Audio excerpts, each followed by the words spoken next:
Շնորհակալ եմ, օրվա խորհրդի հետ կապած կասեի, որ այսօրը մեր պատմության, մեր հիշողության օրն է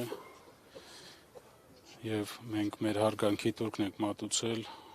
այդ նպատակի համար, վեհ նպատակի համար, իրենց կյանքը զոհաբերած մեր բոլոր հերոսների համար։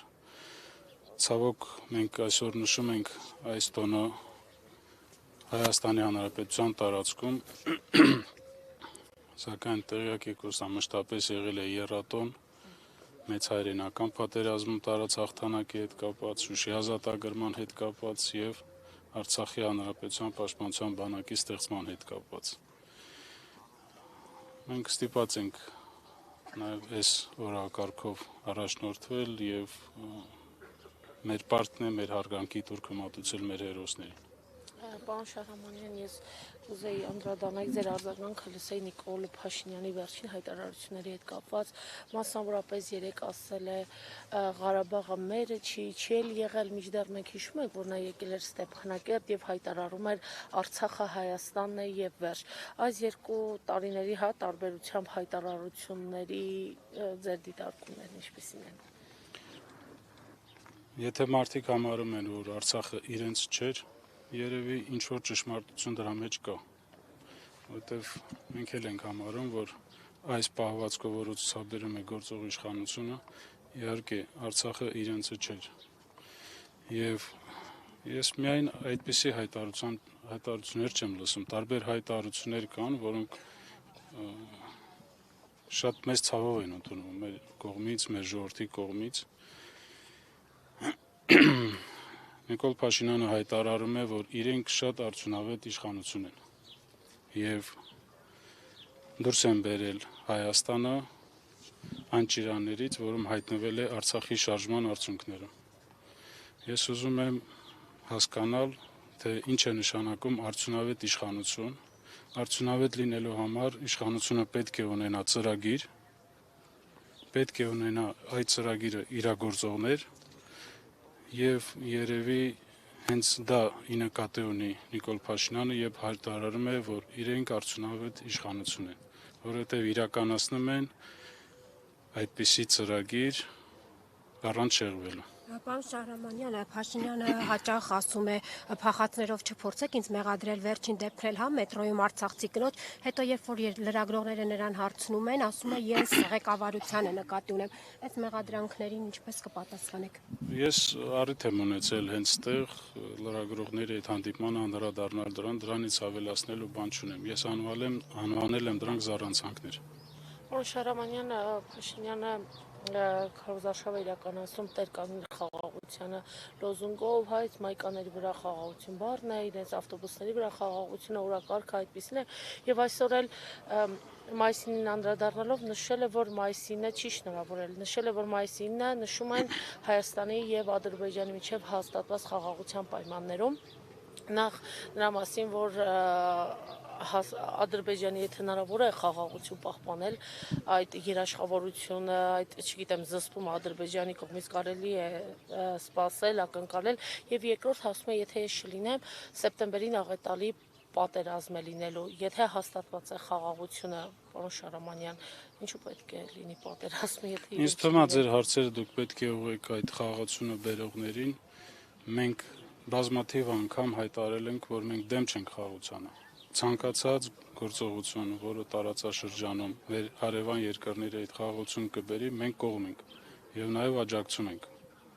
Բայց այլ հարցը թե ինչպիսի որակի խաղաղություն ենք ունենալու եւ ինչ գնով, ինչի հաշվին եւ եթե մենք լինելու ենք նվաստացած վիճակում այդ խաղաղության ընթացքում, սա եւս ընտրության հարց է, որը առաջիկա ինձ թվում է ընտրություններում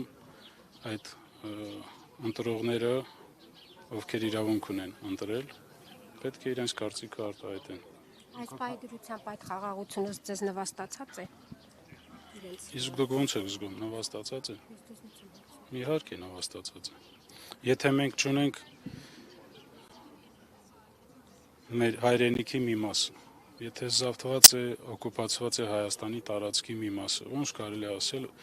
որ դա արժանապատիվ խաղաղություն է, երբ որ Ադրբեջանի բանտերում ունենք գերիներ, ունենք հարյուրավոր անհայտ կորածներ, որոնց ճակատագիրը մինչև հիմա պարզ չի։ Եվ պետք է այդ ուղղությամբ աշխատանք իրականացվի, թե ոչ։ Տեր Նիկոլ Փաշինյանը ասում է, որ Արցախը Ադրբեջանին է, բայց մյուս կողմից էլ այդ թվում նաև երեք հայտարարեց, որ իրենց կառավարության չափ որևէ մեկը չի արել Արցախի համար։ Ես շնորհակալ եմ այդ հարցի համար, կուզեի այդ հարցին անդրադառնալ ավելի մանրամասը, որովհետև տարբեր տեղերից ես լսում եմ, որ մեր հարկատուների հաշվին դուք այնտեղ ապրել եք, բարձր թոշակներ եք ստացել, աշխատավարձներ եք ստացել, այո, Հայաստանի Հանրապետությունը որպես Արցախի Հանրապետության անվտանգության երաշխավոր եւս աջակցություն ուներ ֆինանսական առումով եւ բոլոր առումներով, բայց դա չի նշանակում, որ մենք ձիրակերի նման այնտեղ նստած էինք եւ օգտվում էինք միայն Հայաստանի հարկատուների կողմից տրամադրված կամ պետբյուջեի կողմից տրամադրված գումարների։ Առաջինը այդ գումարները տրամադրվել են որպես միջպետական վարկ։ Դուք տեղյակ եք, որ Արցախի Հանրապետությունը չուներ մաքսային սահման Հայաստանի Հանրապետության հետ եւ չուներ մաքսային ծառայություն եւ այդ ուղղության բոլոր հարկերը վճարում են Հայաստանի Հանրապետության պետբյուջե։ Ինչ Արցախից դուրս էր գալիս, ինչ Արցախ մտնում էր, միակ ճանապարհը Հայաստանի Հանրապետության միջոցով է եւ բավականին մեծ հարկեր էր կուտակվում Հայաստանի Հանրապետության պետբյուջե։ Մենք ունեինք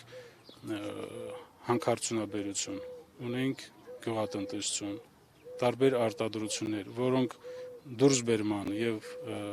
ներմուծման ընթացքում այդ հարկերը գեներացում են Հայաստանի Հանրապետության պետբյուջե, որից մի մասը եւ վճարում էր որպես միջպետական վարկ։ Բացի դրանից, Արցախը Հայաստանի համար վահան է եղել։ Եվ պարզ է, որ պետք է ամեն ինչ աներ, որ այդ վահանը լինի ամուր։ Եվ ես բազմաթիվ անգամ ասել եմ, որ առաջի հարվածը հենց արցախցիներն են վերցրել իրենց վրա։ Մինչև 2023 թվականը ցանկացած 10 տարեկան երեխա 3 լայնածավալ պատերազմ է տեսել։ Ոնց կարելի ասել, որ մենք այնտեղ ձեզ պահել ենք, դուք դեռ լավ ապրել եք, դա իրականությանը ընդհանրապես չի համապատասխանում։ Այ այսօր այս բաղանի ֆոնին, Արցախի ֆոնին, Գորնձորից եթե չեմ սխալվում, կարվելու համար Արցախի քաղաքացիներին բերման են տալի, ԱԱՑ-ը չեմ սխալվում։ Այո։ Ինչ Սա այսօրվա իշխանության քաղաքականության արդյունքն է։ Ուրիշ բան չկա, մի փնտրեք։ Պարոն Շահրամանյան, այն նույն ելույթում, որտեղ ասում է Արցախը ինչով է մերը, պնդում է անում, որ այնտեղ մանկապարտեզ է կառուցվել, դպրոց է կառուցվել, գործարան է կառուցվել, այս պնդմանը դուք ինչպես կմեկնաբանեք։ Կառուցվել թե չի կառուցվել։ Կառուցել, ասում է, ինչով էր Արցախը մերը, այնտեղ կառուցվել են, ու շեշտում էր ինչեր կառուցվել են, թե չեն կառուցվել։ Իհարկե կառուցվել են եւ մանկապարտեզներ, եւ դպրոցներ, եւ գործարաններ, ամեն ինչ կառուցվում էր եւ ես ձեզ ասեմ, որ պետական համակարգը ոչ պակաս էր պետական համակարգից, որը գործում է այսօր Հայաստանի Հանրապետությունը։ Պարոն Շահրամանյան, մեկ իրավական հարցերի, որքան հիշում եմ, քննչական կոմիտեում ձեր հետ կապված կամ ձեր մասնակցությամբ քրեական վարույթներ կան, դա ինչ-որ ելք ունեցավ, եթե ճիշտ եմ հիշում, եթե չէ ինձ ուղղեք, վկայի կարգավիճակով հարցաքննվել եք, մեկ գործը կարծեմ Սամվել Բաբայանի դիմումի հիման վրա է եղել, այս քրեական նախաձեռնությունների ելքը ինչպիսին է։ Ես տեղյակ չեմ,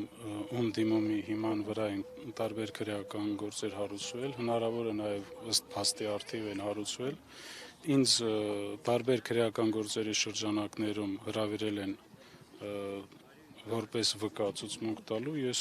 երբևիցե չեմ հրաժարվել եւ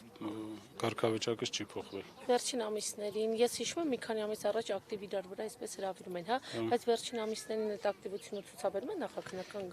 Ակտիվությունը կապված է քննիչների ցանկությունից, երբ ցանկանում են ցանկություն ունի, ես պատրաստ եմ հանդիպել իրենց հետ, որովհետեւ այդտեղ կաշկանդվածություն չունեմ։ Մեկ ճշտող հարց էլ, հա, Արցախի ներկայացության շենքի ճակատագիրի վերջը ինչ եղավ, նախորդ անգամ երբ այստեղ հանդիպեցինք, հարցուեցի, ասացիք մայիսին է, հա, լինելու։ Ինչ փուլում է եւ ի վերջո փորձում է խլել շենքը։ Գիտեք, ես կընդհանրացնեմ ձեր հարցը։ Այստեղ առանձին ներկայացության շենքի հետ կամ այլ համակարգի հետ կապված հարց չի։ Այստեղ ընդհանուր այդ քաղաքականության հարցն է, որը տարվում է Արցախի եւ արցախցիների հանդեպ։ Ես կուզենայի նաեւ օգտվելով առիթից դիմել Հայաստանի Հանրապետության այն քաղաքացիներին, ովքեր առաջիկա ընտրություններում կիրականացնեն իրենց ընտրությունը եւ կընտրեն այն քաղաքական ուժը, որի հետ կշարունակեն ճանապարհը։ Եվ դրանից է կախված, թե Արցախյան շարժումը կշարունակվի, չի շարունակվի եւ այդպիսի հենց հարց դրված է գործող իշխանության կողմից։ Եվ ինձ թվում է այդ ընտրություններում մենք ունենանք հստակություն այդ հարցերում։ Որոշում ունեք ընտրությունների այս փուլում, արդյոք սատարում եք ինչ-որ ուժի։ Այո, ես դիրքորոշում ունեմ, որը այս պայդորությամբ ճիշտ չեմ համարում ասել, հաշվի առնելով, որ ես համաձայն Հայաստանի կառավարության կողմից ընդունված որոշմանը չեմ հանդիսանում Հայաստանի Հանրապետության քաղաքացի, բայց արցախցիներին պետք չի ուղղորդել, թե որ քաղաքական ուժին ընտրեն։ Իրենք շատ լավ գիտեն, որ քաղաքական ուժին չպետք է ընտրեն։ Այդ բոլորը կարծեմ ազգագրերի խնդիր ունի, չէ՞, պարոն Շարամանյան, կեսից ավելին չէ ստացել դեռ քաշքշվում։ Քիչ մասն է, որ ստացել են քաղաքացիություն եւ ովքեր որ ստացել են կօգտվեն այդ ընտրության իրավունքից։ Շնորհակալ եմ ձեզ։